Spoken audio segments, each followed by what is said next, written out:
हरे कृष्णा। आप सभी को देवशयनी एकादशी की ढेर सारी शुभकामनाएं। देवशयनी एकादशी के दिन से ही भगवान श्री विष्णु योग निद्रा में चले जाते हैं और तभी से चातुर्मास शुरू हो जाता है। तो चलिए इसी मौके पर हम देवशयनी एकादशी से जुड़ी पौराणिक कहानी सुनते हैं। ये कहानी भविष्योत्तर पुराण में मिलती है। एक बार महाराज युधिष्ठिर ने भगवान श्री कृष्ण से पूछा, हे केशव, आषाढ़ मास के शुक्ल पक्ष में आने वाली इस एकादशी का नाम क्या है? इस खास दिन के पूजनीय देव कौन हैं? और इस एकादशी का पालन कैसे किया जाता है? क्या बात है? ये सुनते ही भगवान श्री कृष्ण ने कहा, हे राजा, एक बार नारद मुनि ने ब्रह्मा जी से यही सवाल पूछा था और अब वही कहानी मैं तुम्हें सुनाता हूँ। नारद मुनि ने एक दिन अपने पिता ब्रह्मा जी से कहा, हे पिताजी, कृपया मुझे बताइए कि भगवान विष्णु को खुश करने के लिए कौन सा व्रत सबसे बढ़िया है। ये सुनकर ब्रह्मा जी ने कहा, हे नारद, इस दुनिया में एकादशी व्रत से बढ़कर कोई व्रत नहीं है। पाप के फल को मिटाने के लिए एकादशी का व्रत ही सबसे उपयुक्त है। जो लोग एकादशी व्रत का पालन नहीं करते, उनका अंत निश्चित रूप से नरक होता है, में गिरता है। और भगवान ऋषिकेश को खुश करने के लिए हर आदमी को एकादशी का व्रत जरूर रखना चाहिए। आषाढ़ महीने की शुक्ल पक्ष में जो आती है, उसे देवशयनी एकादशी कहते हैं। अब इस देवशयनी एकादशी की एक प्यारी कहानी सुनो। एक समय की बात है, राजा मांधाता नाम के एक नेक राजा थे, जो पूरे धरती पर राज करते थे। वे अपनी प्रजा को अपनी संतान की तरह प्यार करते थे। उनके राज में कभी सूखा या अकाल नहीं पड़ा, न बाढ़ आए और न कोई बीमारी फैली। उनके सभी लोग शांति और खुशहाली से रहते थे। एक बार उनके राज्य में 3 साल तक एक बूंद भी बारिश नहीं हुई। सारे लोग भूख और चिंता से परेशान होने लगे। ऐसी मुश्किल हालत में सब लोग राजा के पास आए और बोले, हे राजा, भगवान अपने विश्वरूप में बादलों के रूप में मौजूद हैं। वही बारिश करते हैं और बारिश से ही अनाज उगता है। हम सब अपनी जिंदगी के लिए अनाज पर ही निर्भर हैं। अभी अनाज के बिना हम सब बहुत परेशान हैं। कृपया हमारी हालत सुधारने का कोई तरीका बताइए। प्रजा की बात सुनकर राजा ने कहा, हे प्रजा, तुम्हारी बात बिल्कुल सही है। अनाज सब कुछ ब्रह्म ही माना जाता है। पूरा संसार और सारे जीव जंतु खाना पीना पर निर्भर हैं। शास्त्रों में लिखा है कि राजा के पापों की वजह से जनता को तकलीफ उठानी पड़ती है। भले ही मुझे खुद में कोई भी दोष दिख नहीं रहा है जिससे आप सबको परेशानी हो रही हो, फिर भी मैं अपनी जनता की भलाई के लिए हर संभव कोशिश करूंगा। इतना कहकर राजा मांधाता अपनी सेना के साथ जंगल की तरफ चल पड़े। कई ऋषि मुनियों के आश्रम होते हुए वे ब्रह्मा जी के बेटे ऋषि अंगिरा के आश्रम पहुंचे। वहां ऋषि अंगिरा को देखकर राजा मांधाता ने बड़े ही नम्र अंदाज में उनके पैर छूकर प्रणाम किया। फिर राजा ने हाथ जोड़कर ऋषि की तारीफ की और ऋषि अंगिरा ने भी बड़े प्यार और आदर से राजा को आशीर्वाद दिया। उसके बाद अंगिरा ऋषि ने राजा से पूछा कि वो यहाँ क्यों आए हैं और उनके राज्य की खबर क्या है। ये सुनकर राजा ने कहा, हे ऋषि महाराज, मैं धर्म के नियमों के मुताबिक ही अपने राज्य की देखभाल कर रहा हूँ। फिर भी पिछले 3 साल से हमारे यहाँ बारिश नहीं हुई। मेरी जनता बहुत परेशान है और मैं उनकी मदद नहीं कर पा रहा, इसलिए आज मैं आपके पास आया हूँ, शरण में आया हूँ। कृपया मुझे ऐसा उपाय बताइए जिससे मेरी प्रजा शांति से अपना जीवन जी सके और खुशहाल हो जाए। ये सुनकर अंगिरा ऋषि ने कहा, हे राजा, अभी का सतयुग सबसे बढ़िया युग है। इस युग में लोग परम ब्रह्म की पूजा करते हैं और धर्म के 4 स्तंभ मौजूद हैं। लेकिन इस समय सिर्फ ब्राह्मणों को ही तपस्या करने का काम दिया गया है। आपके साम्राज्य में शायद कोई एक शूद्र है जो तपस्या कर रहा है। वो ब्राह्मण नहीं है, लेकिन फिर भी किसी वजह से वह तपस्या शुरू कर चुका है। और इसी वजह से, अधर्म की वजह से ही तुम्हारे राज्य में सूखा या दुष्काल जैसी हालत हो रही है। इसलिए तुम इस शूद्र को मार डालो, तुम्हारे राज्य में फिर से सुख समृद्धि लौट आएगी। ये सुनकर राजा दुखी हो गया। राजा बोला, हे महर्षि, मैं तो किसी निर्दोष इंसान को मार ही नहीं सकता, चाहे वो तपस्या में लगा हो। मुझसे ये काम नहीं होगा। कृपया अगर हो सके तो कोई और उपाय बताइए। ये सुनकर ऋषि ने कहा, हे राजा, तुम सच में अपने प्रजा के हितैषी हो और धर्म नीति के सच्चे पालनहार हो। अगर तुम उसे मार नहीं सकते तो फिर पद्मा या देवशयनी एकादशी का व्रत रखो। ये एकादशी आषाढ़ महीने के शुक्ल पक्ष में आती है। इस व्रत के प्रभाव से ही तुम्हारे राज्य में अच्छी बारिश होगी। ये एकादशी सौभाग्य और सफलता लेकर आती है। हे राजा, आपको अपनी पूरी प्रजा और परिवार के साथ मिलकर इस एकादशी का व्रत कड़ाई से करना चाहिए। ऋषि अंगिरा के भरोसेमंद वचन सुनकर राजा बहुत खुश हुए। उन्होंने ऋषि को प्रणाम किया और फिर वापस अपने महल लौट आए। उसके बाद जब आषाढ़ महीने का शुक्ल पक्ष आया तो राजा ने उसी एकादशी के दिन अपने परिवार और प्रजा के साथ ही इस देवशयनी एकादशी का व्रत भी रखा गया, जिससे पूरे राज्य में अच्छी बरसात हुई। भगवान ऋषिकेश की दया से पूरे राज्य में अनाज भरपूर हो गया। ये एकादशी व्रत जो भी रखता है उसे हर तरह का सौभाग्य और मुक्ति मिलती है। जो कोई भी इस एकादशी की महिमा सुनता या पढ़ता है उसके सारे पाप भी दूर हो जाते हैं। इसे शयना एकादशी या हरि शयनी एकादशी भी कहा जाता है, क्योंकि भक्तजन इस दिन भगवान विष्णु को खुश करने के लिए यह व्रत करते हैं। और इसी दिन से 4 महीने का समय शुरू होता है। भगवान विष्णु योग निद्रा में सोते हैं। और हाँ, अगर आपको हमारा ये वैदिक ज्ञान फैलाने का काम अच्छा लगता है और आप इसमें मदद करना चाहते हैं तो स्क्रीन पर जो नंबर है उस पर हमसे संपर्क कर सकते हैं। आप हमें आर्थिक मदद भेजकर हमारा हौसला बढ़ा सकते हैं। अब चलिए बात करते हैं आने वाले भगवद गीता कोर्स के बारे में। हर बार की तरह इस बार भी लुधियाना के सिविल लाइंस मंदिर की तरफ से एक खास 18 लेवल वाला भगवद गीता कोर्स शुरू होने वाला है। ये एक सर्टिफिकेट कोर्स है और इसमें इस मंदिर के वरिष्ठ भक्त ग्रेस आश्रय गिरिराज प्रभु जी 18 सत्रों में भगवद गीता का कोर्स पढ़ाएंगे। ये कोर्स ऑनलाइन ZM पर होगा और कोई भी इसमें रजिस्ट्रेशन कर सकता है। चाहे आप महिला हो, पुरुष, बच्चे या बुजुर्ग, ये कोर्स सबके लिए खुला है। तो जल्दी से नीचे डिस्क्रिप्शन बॉक्स में जाएं, लिंक पर क्लिक करें और रजिस्ट्रेशन कर लें। ज़्यादा जानकारी के लिए स्क्रीन पर दिखाए गए नंबर पर कॉल कर सकते हैं। भक्त लोग अपने भौतिक सुख और समृद्धि के लिए नहीं, बल्कि भगवान की सच्ची भक्ति के लिए मेहनत करते हैं। चलो प्रार्थना करते हैं। ज़्यादा से ज़्यादा समय तक जप और कीर्तन करते हुए अपना वक्त बिताएं।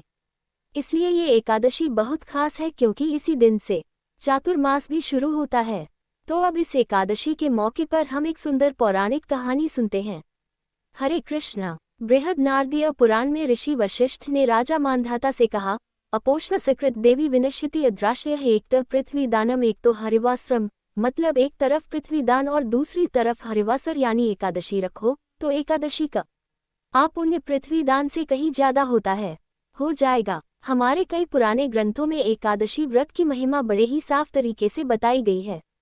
सभी शास्त्र एक ही बात कहते हैं कि एकादशी व्रत सबसे बड़ा व्रत है। एकादशी की तिथि भगवान श्री पुरुषोत्तम को बहुत पसंद है और अगर साल भर आप कोई और व्रत नहीं रख पाते तो कम से कम एकादशी का व्रत जरूर रखना चाहिए। एकादशी व्रत करने से बाकी सारे व्रतों का फल भी अपने आप मिल जाता है। और साल भर की एकादशी में कुछ खास एकादशी भी होती हैं, जैसे पांडव निर्जला एकादशी, देवशयनी एकादशी, उत्थान एकादशी, परिवर्तनी एकादशी वगैरह। ये ऐसे खास शुभ मौके होते हैं जब किया गया कोई भी धार्मिक काम हमें बहुत ज्यादा फल देता है, चाहे वो कोई जप हो, तपस्या हो, दान हो या कोई अनुष्ठान। ऐसी ही एक बहुत ही खास एकादशी है देवशयनी एकादशी। हर साल आषाढ़ महीने के शुक्ल पक्ष में आने वाली इस एकादशी को देवशयनी या पद्मा एकादशी भी कहा जाता है। ये वो दिन होता है जब भगवान श्री हरि 4 महीने के लिए योग निद्रा में चले जाते हैं। इसी दिन से शुरू होकर 4 महीने तक हम कोई भी शुभ काम और मांगलिक या सांसारिक काम इस दौरान नहीं किए जाते, क्योंकि इन दिनों में सारे देवी देवता भी भगवान श्री हरि की शरण में चले जाते हैं। इसलिए इस 4 महीने यानी चातुर्मास में ज्यादा से ज्यादा आध्यात्मिक काम करने की सलाह दी जाती है। ये चातुर्मास का समय एक सोने जैसा मौका होता है जब इंसान अपनी आध्यात्मिक उन्नति के लिए पूरी मेहनत कर सकता है। इस दौरान किसी संकल्प के साथ जितना हो सके अपनी साधना को बढ़ाने की कोशिश करनी चाहिए। अपनी सेहत और परिवार की स्थिति का ध्यान रखते हुए कोई न कोई तपस्या जरूर करनी चाहिए। एक बार युधिष्ठिर महाराज ने भगवान श्री कृष्ण से पूछा कि आषाढ़ महीने के शुक्ल पक्ष में कौन सी एकादशी आती है और उसका क्या महत्व है। तो भगवान ने बताया कि आषाढ़ मास की शुक्ल पक्ष की एकादशी को देवशयनी एकादशी कहते हैं। ये एकादशी बहुत ही शुभ और फायदेमंद होती है, जो सबसे बड़े पाप भी खत्म कर देती है। ये एकादशी चिंतामणि और कामद नूह की तरह हर मनोकामना पूरी करती है। इसे मानने से इंसान अपने पिछले जन्म के सारे पापों से मुक्त हो जाता है और परम भगवान की सच्ची भक्ति पाने वाला बनता है। जैसे काली और सफ़ेद दोनों गायें सफ़ेद दूध देती हैं, वैसे ही शुक्ल पक्ष और कृष्ण पक्ष की एकादशी दोनों बराबर मुक्ति देती हैं। जो कोई भी इस एकादशी की महिमा सुनता है उसके सारे पाप खत्म हो जाते हैं। एक बार नंद महाराज ने श्री कृष्ण के कहने पर गोवर्धन पूजा का त्योहार शुरू किया। तब इंद्रदेव नाराज होकर 7 दिनों तक तेज बारिश करते रहे। ये पूजा अमावस्या के दिन हुई थी और शुक्ल पक्ष के 9वें दिन के बाद 10वें दिन देवराज इंद्र ने भगवान श्री कृष्ण की पूजा की और इस तरह सारे ब्रजवासी इंद्र के गुस्से से बच गए। उसके बाद नंद महाराज ने 11वें दिन पूरा दिन उपवास रखा और एकादशी का व्रत किया। इस व्रत का पालन करने के लिए वे अगले दिन यानी द्वादशी की सुबह यमुना नदी में स्नान करने गए, लेकिन उन्होंने बहुत जल्दी नहा लिया था, इसलिए वरुण देव के एक सेवक ने उन्हें पकड़ लिया। जब काफी देर तक नंद महाराज पानी से बाहर नहीं आए तो वहां मौजूद सारे गोप चिंतित हो गए। उन्होंने मदद के लिए कृष्ण को बुलाया और क्योंकि नंद महाराज ने पूरा विश्वास और भक्ति से व्रत रखा था, एकादशी का व्रत रखा था, इसलिए वरुण देव के पार्षद भी उन्हें कोई नुकसान नहीं पहुंचा सके। आखिरकार श्री कृष्ण खुद जल में जाकर नंद महाराज को वरुण के पार्षदों से छुड़ा कर ले आए। इस तरह श्री कृष्ण ने द्वादशी के दिन नंद महाराज की रक्षा की।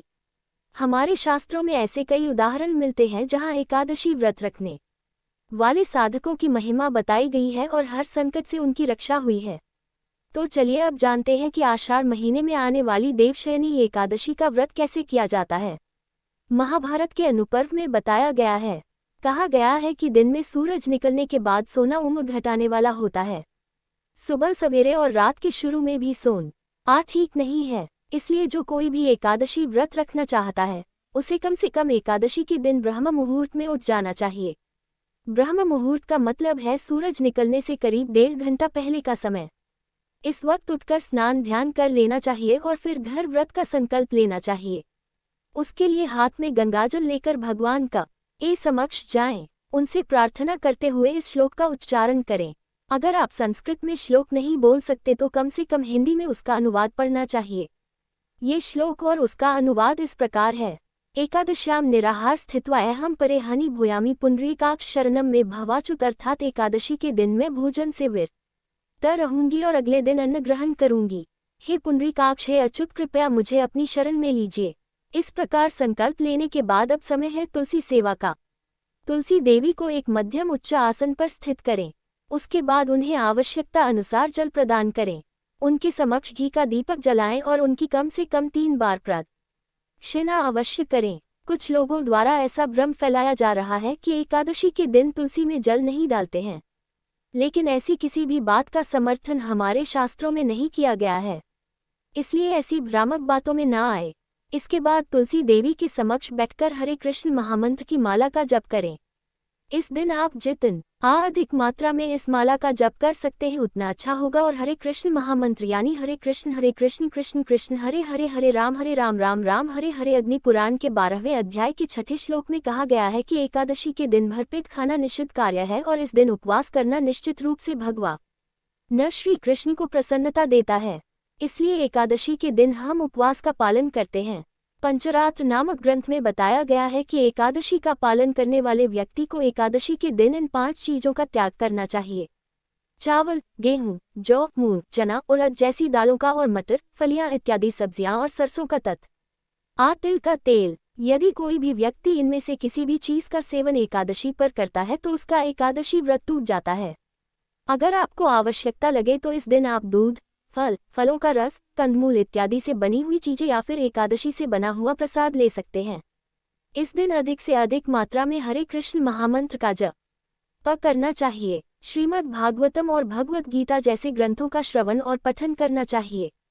अगले दिन द्वादशी पर प्रातः ब्रह्म मुहूर्त में उठकर स्नान इत्यादि से शुद्ध होकर एकादशी 33 व्रत का पारण करना चाहिए। पारण से पूर्व किसी सुयोग्य ब्राह्मण और वैष्णव को अपने घर पर बुलाकर उन्हें भगवान को अर्पित भोजन प्रसाद खिलाना चाहिए। अपनी क्षमता अनुसार कुछ न कुछ दान देना चाहिए। उसके बाद स्वयं भगवान को प्रार्थना करते हुए एकादशी का फल भगवान को अर्पित करते हुए इस व्रत का पारण करना चाहिए। तो आइए इस आने वाले चातुर्मास के शुभ समय में आ रही देवशयनी एकादशी का पूर्ण श्रद्धा और नियम पूर्वक पालन करते हैं और अपने जीवन को परम भगवान श्री कृष्ण के चरण कमलों में समर्पित करते हैं। हरे